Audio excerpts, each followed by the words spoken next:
Hey guys, Ryan here for Bender Wins. Hope everyone's doing well today. Here with your daily free picks. All right, guys. So, good weekend. Very good weekend, guys. Yesterday we did hit our 3-unit play. It's only the second 3-unit play I've given out all year. Last year, actually, I didn't give out any 3-unit plays. This year we've had 2. And I said yesterday in the video, I alluded to the fact that we probably have 1 more. And we will. And I'm actually going to give it out today to you guys. I'll give it out a few more times in other videos. It's not coming until this coming weekend, but the lines are up. I don't mind the line at all right now. So yeah, I'm going to take advantage of that. Yeah, so we got our 3-unit win yesterday. A little bit dicey at the end. Again, you know, there's one thing we cannot control as sports bettors. We cannot control... Well, there's a lot of things we can't control really, but the one thing we definitely can't control is how coaches coach the games. And yesterday, look, I get the decision to go for it on 4th down. Okay, I get it. I understand where they're coming from. They're looking at this and saying, let's ice this game right now. Okay, let's ice the game right now. If we don't get it, we have, you know, a good defense and they got the entire field to work with.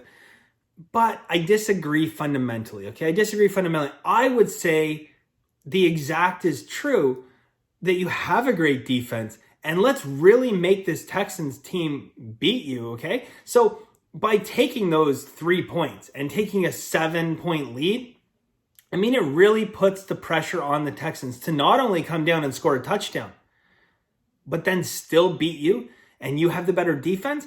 I take those 3 points all day long. But anyways, look, at the end of the day, there's been a lot of weird snaps this week in football. I think we can all agree on that. And I'm happy to get this win. It really, I mean, look, anytime you bet on a game, especially when you're betting larger amounts on the games, there has to be some sort of cognitive bias where you think, oh, the refs are against you, the refs are against everyone. There was a lot of calls against Indy in that game, a lot of calls, a few really nice runs that came back on, you know, borderline calls. But look, at the end of the day, guys, we got the win. Second 3-unit win of the year. We're 2-0 in 3 units. I have 1 more 3-unit coming up this week. Like I said, I'll give it to you guys today, and hopefully we can finish the year 3-0 on our 3-unit plays. All right. Couple things quickly before I get into it, guys. I want to give you guys a system, okay? I want to give you guys a system. I talked about this yesterday in Masterclass, and I think I want you guys to have this as well. It's a very simple system, but this system here, guys, it's the difference really between, you know, betting on very public square plays or betting on some sharp plays, okay? It's an easy system, okay? I didn't invent it. It's not super complex. Most of the sharps out there know it, and now you guys will know it, okay? So I'll walk you through how simple this is, okay? We're talking about NFL football here, guys. December division games, under. That's it. Games played in December, where they're division games. You're going to want to bet them under. I'm going to go through the numbers. Let's talk psychology here for a second, guys. First off, Vegas knows this, okay? These lines get adjusted, okay? They get adjusted, and the public says, wow, what a great opportunity to bet that over. And often they do, and more times than not, they will lose. The reality is, guys, in December, you're dealing with division games that matter that much more, okay? The playoff picture is becoming clearer. These teams are battling as well. You start to deal with some weather that you're not dealing with earlier on in the season. So it presents good opportunities for unders. Now, let me tell you guys the record, okay? December games, division games, under. 297 wins, 232 losses. That's good for 56.1%. 56.1%. Very, very strong in NFL football, okay? That's a 9.2% ROI. Now, when our goal, you know, is to hit a 4 to 5% ROI, we have a 9.2% ROI in NFL football. We can't ignore that, okay? Now, I'm going to go even deeper on this here for you guys, just to really allow you to micro focus on the games that have the best ROI. Now, when these December division games are played indoors, it's a still positive ROI and it's profitable, but it's going to drop your ROI down to around 5 to 6% as opposed to 9%. So those indoor games are just slightly more likely to go over, but still profitable betting the under, giving you, again, a 5 to 6% ROI betting that under. Where we see the ROI spike and we go up a 0.5% in win percentage, which again in NFL is huge. Outdoor games, okay? So division games, guys, played outdoors, go under in December. Go under 56.6%. That's good for a 10.2% ROI. In NFL, guys, a 10.2% ROI in a very simple system like this is pretty hard to ignore. Now, that being said, a couple ways to approach it, okay? If you're not, 100% sure about your handicapping abilities, this is probably one of those systems that you can go ahead and you can, bet it blind. It's a very mature system. You can bet it, I maybe don't go full unit every time because you're not going to have the full picture all the time. Because yesterday, let's face it, we are presented with a fair amount of these opportunities. And a lot of these games I did lay off because either the money distribution looked really bad, there was steam, we had some bad over referees yesterday. And so I laid off those games. And as you guys saw in the early morning, there was a fair amount of scoring. But we did manage to win a few incorporating this system into it. So it's a great system, guys. Write it down. It's this month. That is everything. And guys, if you want more systems like this, I have a ton more systems just like this one. Masterclass. Join it, guys. $99 a month gets you all my picks every day. Plus, a bunch of videos with all my systems in it. Benderwins.com, guys. Check it out. Okay. Not to mention we had a ripper of a weekend. So, all right, let's keep cracking here. And here's what we're gonna do, guys. Okay. I have a total of what do I have? 9 plays. Yeah, 9 plays. Okay. I know you're thinking, how do you have 9 plays today? I have 9 plays. Okay. Again, guys, we're back in a position where I don't have any college basketball again today. And I think maybe I'm just being super, super cautious. And I keep saying, okay, you know what? Let me just look at one more day's worth of numbers. And again, I'm feeling more confident every day. We're having a great year in college basketball. We're having a great year in college basketball so far. But I'm having to be very, very selective because some of these mature systems that have been profitable for like 20 years have come out of the gates terribly. And I've been lucky to dodge this minefield of bad plays. Because it's just some of the game just, I don't know, it's in an unintangible or whatever. It just doesn't feel right. So, been able to avoid those plays. But again, no college basketball plays. I'm going to tell you what I got though. Okay. Here's the breakdown, guys. I'm going to give you guys the 3-unit play at the end, but, as well, I have a play for you guys in the Washington-Pittsburgh game. I have 2 player props for you guys in that game. In Masterclass, I have 2 plays in the San Fran Buffalo game as well. I have 4 additional player props in that game as well. This game, both these games, I handicapped early on in the week. I bet them early on in the week. I've held off on giving you one of the bets that I did, and I'm going to explain that to you guys. I'll get into it right now. But if you're interested, again, guys, Masterclass. I have 2 plays in the San Fran Buffalo game as well. And I know for sure one of the plays will you'd be like, really? Yeah. So, and then 4 additional player props. So I'm going to get right into it. So first off, guys, Washington, Pittsburgh. I'll tell you where I'm at. I bet this game earlier in the week. I bet it literally as soon as the lines came out, and I get this is the issue with doing daily free picks, where by the time sometimes I give out a video, these lines are gone. I hope some of you guys, well, I know a few of you guys did identify it because messaged me right away, and I gave the blessing on it. I say, yeah, go ahead. I got Washington plus 10 in this game. I got Washington plus 10, and I did bet a little bit on the money line. And I know you guys think it's crazy. I'm second game in a row betting against Pittsburgh on the money line.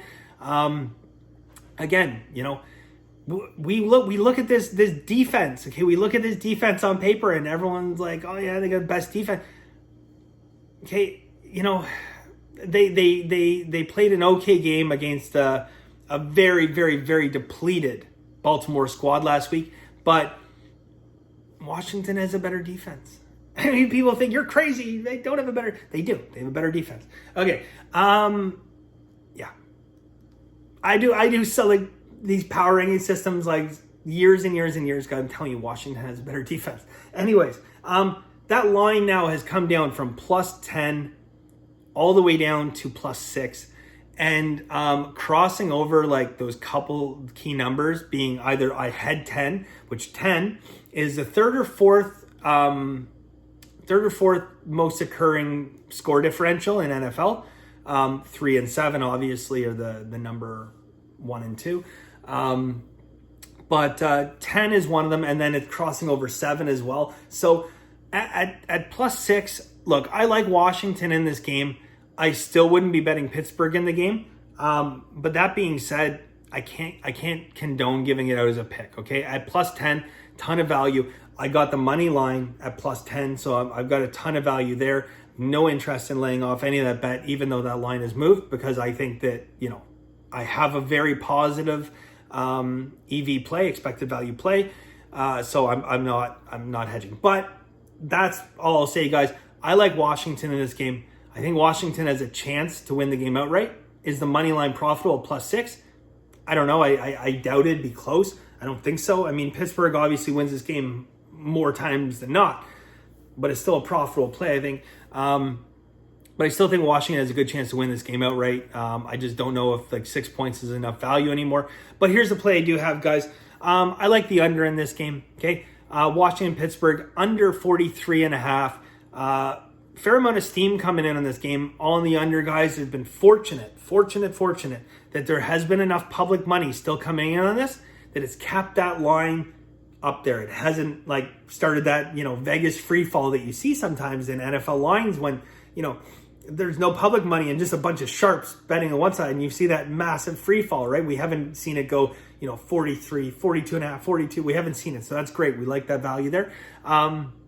So that is our play on that game, guys. Under 43.5.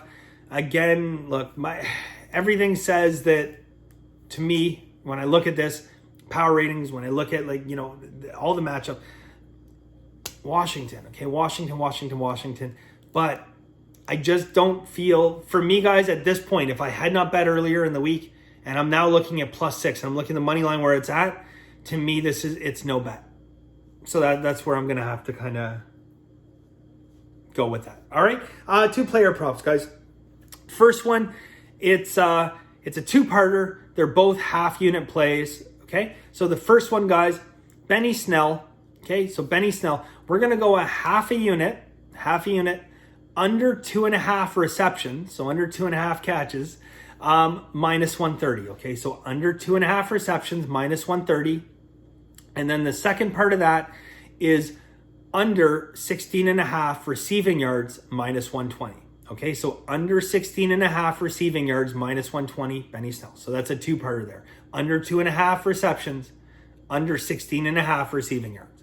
All right, and finally, guys, the last play, Anthony McFarland, we are going to go over 16.5 rushing yards. I think he gets a lot more touches than people think. Over 16.5 rushing yards in that play. All right, so that's it, guys. 3 plays. Again, if you're interested in Masterclass, 2 additional plays in the San Fran Buffalo game, and 4 additional player props as well. So, yeah, that's it for today. Oh, no, that's not it for today. I almost left you guys high and dry. You guys tell us the 3-unit. I have the 3-unit play. Okay, some of you guys will know this. We're going to the Army-Navy game. Okay, Army-Navy, guys. Here's the distribution. If you guys are in Masterclass, you know the system. You know the system that's at play in this game, and it comes in 80% of the time. So again, 3-unit play. I'm not going to do the whole speech I did yesterday, guys, but bankroll management. That's all I'm going to say. Bankroll management, okay? Don't bet above 5%. Please, please, please. Okay, here's how we're going to play it, guys. We are going to take Army-Navy under 42 for 2 units. We got to pay -115 for that. Okay, so -115 under 42 for 2 units. Then we're going to go under 41.5 minus 105 for 1 unit. Okay, so it's a total of 3 units, but we're going to do similar to what we did yesterday. We're going under 42 minus 115 for 2 units. And we're going to go under 41.5 for 1 unit minus 105. Okay, Army, Navy guys, it is in all likelihood going to be the last 3 unit play of the year. Hopefully we can go 3-0 on our 3 unit plays. But again, guys, please, I beg you, bankroll management, don't go crazy. It does not impress me when you send me an email after or a message on Instagram. It does not impress me when you show me a picture that you just doubled your account. It does not. Quite the opposite. I'll be honest. Quite the opposite, guys. It makes me think that the last 16 months of my life have been a waste trying to tell you guys don't do that. So I don't want to see the pictures you doubling your account. What I do want to see, guys, is, proper bankroll management and how you increase your bankroll over time and how this has been life-changing and blah, blah, blah. That I want to see. All right, guys. So thank you very much. I really appreciate it. And as always, guys, have a very lucky day.